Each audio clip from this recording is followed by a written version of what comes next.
జై శ్రీరామ్. అందరికీ నమస్తే అండి. Welcome back to our channel. మనకు చైత్ర మాసంలో వచ్చే పౌర్ణమిని హనుమంతుల వారి విజయోత్సవంగా జరుపుకుంటాము. చాలామంది హనుమంతుల వారి చిన్న జయంతి అని కూడా జరుపుకుంటారు. చైత్ర పౌర్ణమి నుండి వైశాఖ బహుళ దశమి వరకు ఈ 41 రోజులు చాలా శక్తివంతమైన రోజులండి. సీతమ్మ తల్లి రామనాసురు నుండి విడుదలై రాములవారి దగ్గరికి వచ్చి వారికి పటాభిషేకం అయిన తర్వాత హనుమంతుల వారికి శ్రీరామచంద్రమూర్తి ముత్యాల హారం ఇచ్చిన రోజు ఈ చైత్ర పౌర్ణమి. ఈ పౌర్ణాన్ని స్వామివారి విజయోత్సవంగా స్వామివారి ఆనందంగా గడిపిన రోజులండి ఈ రోజులు.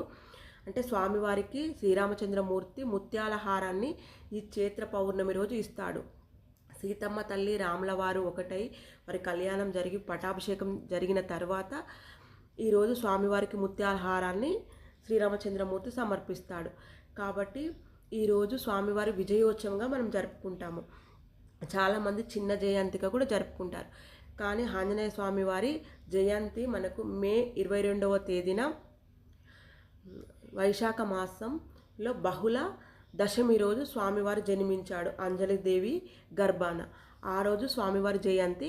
కానీ స్వామివారి విజయం సాధించిన రోజు స్వామివారికి ముత్యాల హారము సమర్పించాడు రాములవారు ఈరోజు. కాబట్టి స్వామివారి విజయోత్సవంగా ఇక్కడి నుండి మనము అంటే చైత్ర మాసంలో వచ్చే పౌర్ణమి నుండి వైశాఖ మాసంలో వచ్చే బహుళ దశమి వరకు ఈ 41 రోజులు ఒక మండల దీక్షగా స్వామివారికి పూజలు అనేది చాలామంది చేస్తారు. ఒక దీక్ష తీసుకొని స్వామివారికి పూజలు అనేది చేస్తారు.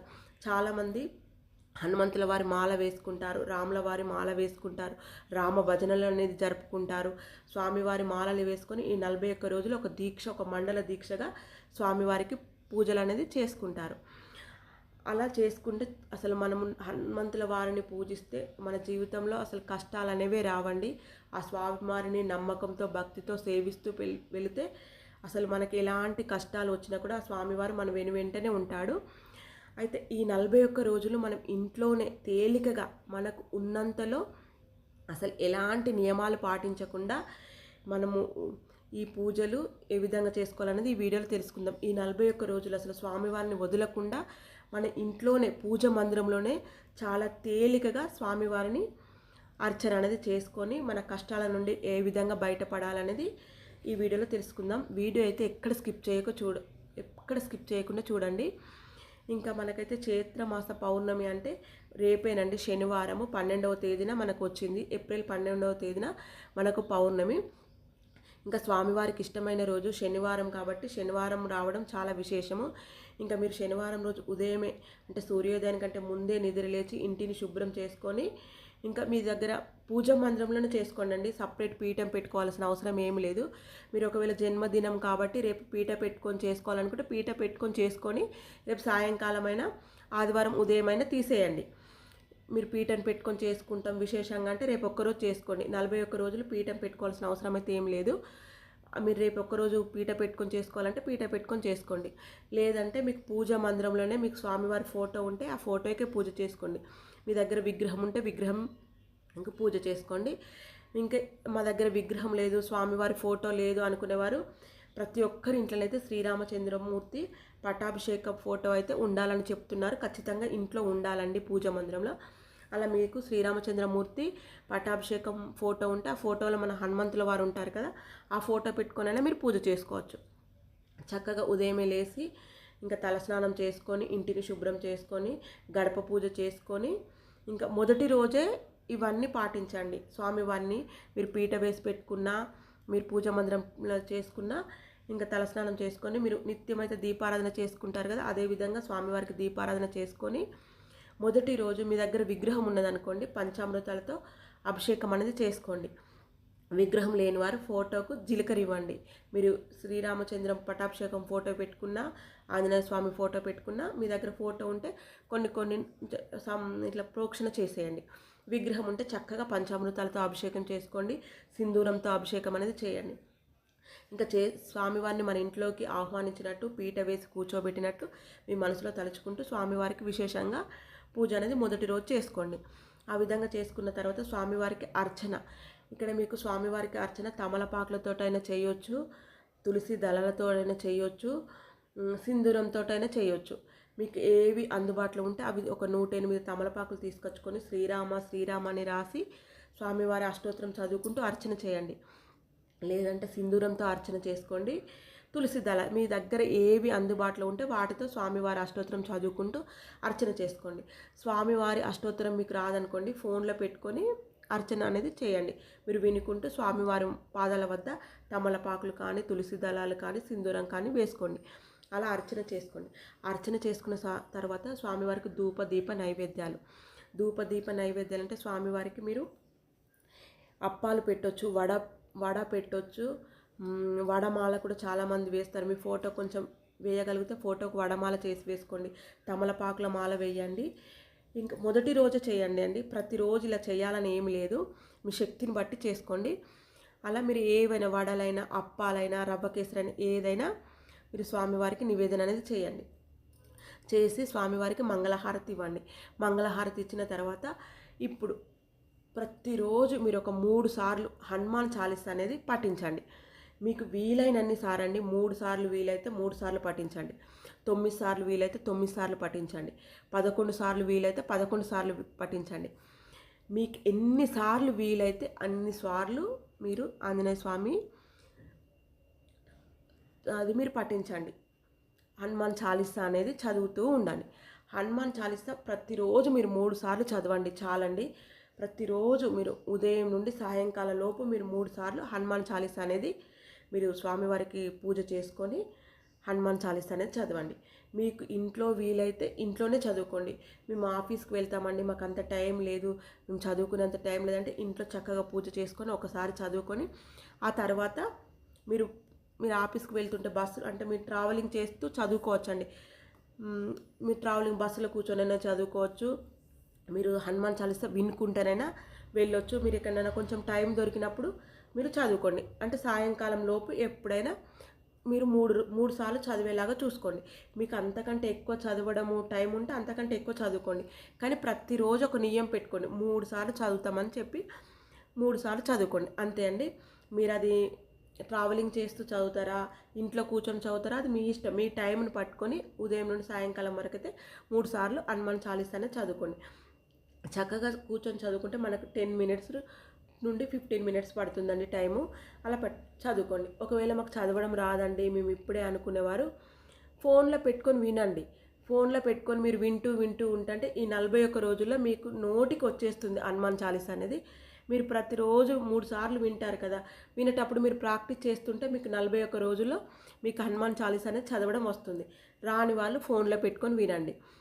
ఇంకా హనుమాన్ చాలీసా చదువుకొని స్వామివారికి మంగళహారతి ఇచ్చిన తర్వాత ఇంకా ప్రతిరోజు మీరు ఏ పని చేస్తున్నా, మీరు బాసనలు కడుగుతున్నా, బట్టలు ఉతుకుతున్నా, ఇంకా మీరు ఏ పనన్నా చేసుకుంటూ ఉండి శ్రీరామ జయ రామ జయ జయ రామ, శ్రీరామ జయ రామ జయ జయ రామ అనే మంత్రాన్ని ప్రతిరోజు 108 సార్లు పఠించండి. మీరు వంట చేసుకుంటూ కానీ ఏ పని చేసుకుంటూ ఉన్నా కానీ మీరు మనసులో ఇలా శ్రీరామ జయ రామ జయ జయ రామ అనే మూల మంత్రాన్ని చదువుతూ ఉండండి, పఠిస్తూ ఉండండి. ఇలా మీరు ప్రతిరోజు 108 సార్లు ఈ మంత్రాన్ని జపిస్తూ ఉండండి. ఈ కలియుగంలో చాలా వరకైతే మంత్రానికి చాలా శక్తి ఉంటుందండి. మంత్రాన్ని చదువుతూ ఉండండి. ఇలా అంటే మనం పెద్ద ఇన్ని పూలు పెట్టి స్వామివారికి ఇవి చేస్తేనే స్వామివారు కరుణిస్తాడు అనేది చాలా తప్పండి. స్వామివారికి మనకు మానసికంగా దగ్గర కావాలి. మనకు ఉన్నంతలో మనము స్వామివారిని మనం మనస్ఫూర్తిగా సేవించుకుంటే సరిపోతుంది, అంతే. ఇంకా ఇలా ఈ మంత్రాన్ని జపిస్తూ మీరు వంట చేసుకుంటూ, మీరు తినుకుంటూ, ఇంకా ఏ పనిలో ఉన్నా కూడా ఈ మంత్రాన్ని మీరు ఉదయం నుండి సాయంకాలం వరకు మీ మనసులో పఠిస్తూ ఉండండి. అంతే 108 సార్లు అయితే ఈ మంత్రాన్ని జపించండి. ఎక్కడైతే రామనామం అనేది జపం జరుగుతుందో అక్కడికి ఆంజనేయ స్వామి వచ్చి కూర్చుంటాడటండి. కాబట్టి మీరు రామ మంత్రాన్ని పఠిస్తేనే మన ఇంట్లోకి ఆంజనేయ స్వామి వస్తాడు. ఎక్కడైతే రామ కీర్తన జరుగుతుందో అక్కడికి హనుమంతుల వారు వచ్చి తిష్ట వేసుకొని కూర్చుంటాడు. అందుకని ఈ మంత్రాన్ని చదువుతూ ఉండండి.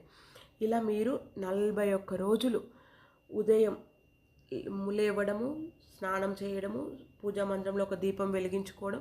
మొదటి రోజే అష్టోత్తరంతో పూజ చేసుకోండి. ఇంకా మిగతా రోజులు చేయాల్సిన అవసరం లేదు. మీకు కుదిరితే మంగళవారం కానీ శనివారం కానీ స్వామివారికి విశేషంగా పూజ చేసుకోవాలనుకుంటే మీరు చేసుకోండి. ఇంకా ప్రతిరోజు కానీ లేవడము, మనం పూజా మందిరంలో ఒక దీపం వెలిగియడము, స్వామివారికి ఒక దండం పెట్టుకోవడము, 3 సార్లు హనుమాన్ చాలీసా చదవడము, మా స్వామివారికి ఏవైనా పండ్లైనా ఏది మీకు ఇంట్లో అందుబాటులో ఏవి ఉంటే ప్రతిరోజు ఇంట్లోనైతే పండ్లు ఉంటాయి కదా, పండ్లు నివేదన చేయడము, స్వామివారికి హారతి ఇవ్వడము, శ్రీరామ జయరామ అనే మంత్రాన్ని జపిస్తూ ఉండడం. ఇలా మీరు 41 రోజులు చేసుకోండి. ఎలాంటి నియమాలు పాటించవలసిన అవసరం లేదండి. ప్రతిరోజు తలస్నానం చేయాలా అంటే తలస్నానం చేయాల్సిన అవసరం లేదు. నాన్ వెజ్ తినకుండా ఉండాలి అంటే మీరు నాన్ వెజ్ తినండి. అంటే ఉదయం పూజ కంప్లీట్ చేసుకుంటారు కదా, మీరు మధ్యాహ్నం తిన్న తర్వాత మళ్ళీ నెక్స్ట్ డే పూజకు మీరు తలస్నానం చేసుకొని స్వామివారి పూజ అనేది చేసుకోండి. అలా మీరు ఒకవేళ సాయంకాలం మేము టెంపుల్కి వెళ్ళి హనుమాన్ చాలీసా చదువుకుంటాం అనుకునేవారు మీరు మధ్యాహ్నం తింటారు కదా, సాయంకాలం తలస్నానం చేసుకొని టెంపుల్కి వెళ్ళి అక్కడ కూర్చొనైనా మీరు చదువుకోవచ్చు. అలా కూడా చేసుకోండి. నాన్ వెజ్ కూడా తినొచ్చండి. మీరు రోజు తలస్నానం చేయవలసిన అవసరం లేదు, కానీ నాన్ వెజ్ తిన్న రోజు తలస్నానం చేయాలి. బ్రహ్మచర్యం పాటించాల్సిన అవసరం లేదు. మీరు ఏ నియమాలకు కట్టుబడి ఉండవలసిన అవసరం లేదండి. ఉదయం లేవడము ఒక టైం పెట్టుకొని ఈ టైం లోపు నేను హనుమాన్ చాలీసా చదువుకుంటా అని ఒక టైం పెట్టుకోండి. ఆ టైంకు మీరు హనుమాన్ చాలీసా చదువుకోండి. ఇంకా ఒకసారి చదువుకొని మిగతాది మీరు సాయంత్రం లోపు 2 సార్లు ఎప్పుడైనా చదువుకోండి.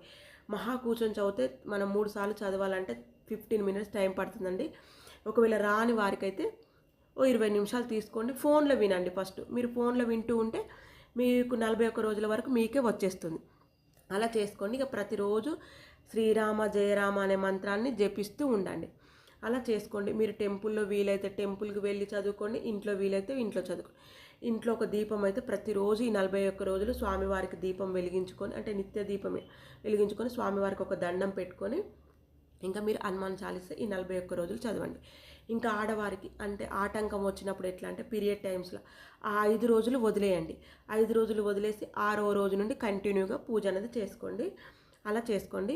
ఇంకా మీరు ఏదైనా ఊరికి వెళ్తాము, ప్రయాణం ఉంది, మేము పెళ్ళి అంటే ఫంక్షన్స్కి అలా వెళ్తాం అనుకునేవారు, మీరు 2-3 రోజులు ఇంట్లో ఉండమనుకునేవారు, మీరు వెళ్ళేటప్పుడు పూజ చేసుకొని స్వామివారికి దండం పెట్టుకొని, స్వామి మేము ఇట్లా అవసరం రీత్యా వెళుతున్నాము, ఇంకా నీ జపము నీ హనుమాన్ చాలీసా అనేది మేము కంటిన్యూగా చదువుకుంటామని మీరు ఎక్కడికి వెళ్ళినా కూడా, మీరు ప్రయాణం చేస్తున్నా కూడా, ఏదైనా ఊరికి వెళ్ళినా కూడా ఒక 10 మినిట్స్ స్వామివారికి కేటాయించి మీరు హనుమాన్ చాలీసాని చదువుకోవడమా వినడమా మీకు వచ్చినట్లు చేయండి. రామ మంత్రాన్ని మీ మనసులో చదువుకుంటూ ఉండండి. మీరు ఏ ఫంక్షన్కి వెళ్ళినా ఎక్కడికి వెళ్ళినా మీరు చదువుకోండి. అంతే అండి. ఇంకా ఏ నియమాలు అయితే పాటించవలసిన అవసరం లేదు. ఈ చైత్ర మాసంలో వచ్చే పౌర్ణమి నుండి వైశాఖ మాస బహుళ దశమి వరకు చాలా పవర్ఫుల్ డేస్. ఈ 41 రోజులు మీరు హనుమాన్ చాలీసా అనేది ప్రతిరోజు 3 సార్లు పఠించండి.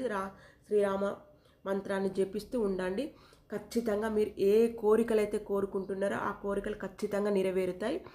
42వ రోజు వరకు మీ జీవితమే మారిపోతుందండి. ఖచ్చితంగా నమ్మి స్వామివారి మీద నమ్మకంతో ఇలా మీరు చేసుకోండి. సింపుల్గా చేసుకోండి. సింపుల్గా ఇంట్లోనే ఇలానే చేసుకోండి. ఏలినాటి శనితో బాధపడుతున్న వారైనా, గ్రహస్థితి బాగలేని వారైనా, గాచార స్థితి బాగలేని వారు ఎవరైనా ఇలా 41 రోజులు చేసుకుంటే ఖచ్చితంగా మన జీవితంలో మార్పు అనేది వస్తుంది. ఆంజనేయ స్వామి మన వెంటనే ఉంటాడండి. ఖచ్చితంగా నమ్మకంతో భక్తితో ఈ 41 రోజులు స్వామివారి ఆరాధన చాలా సింపుల్గా ఈజీగా చేసుకోవచ్చు కదా, ఇలా చేసుకోండి. ఇంకా దశమి రోజు స్వామివారిది జన్మదినం కాబట్టి ఆ రోజు స్వామివారిని విశేషంగా పూజ అనేది చేసుకోండి. ఈ రోజుకైతే వీడియో ఇంతేనండి. మరొక మంచి వీడియోతో మళ్ళీ కలుసుకుందాం.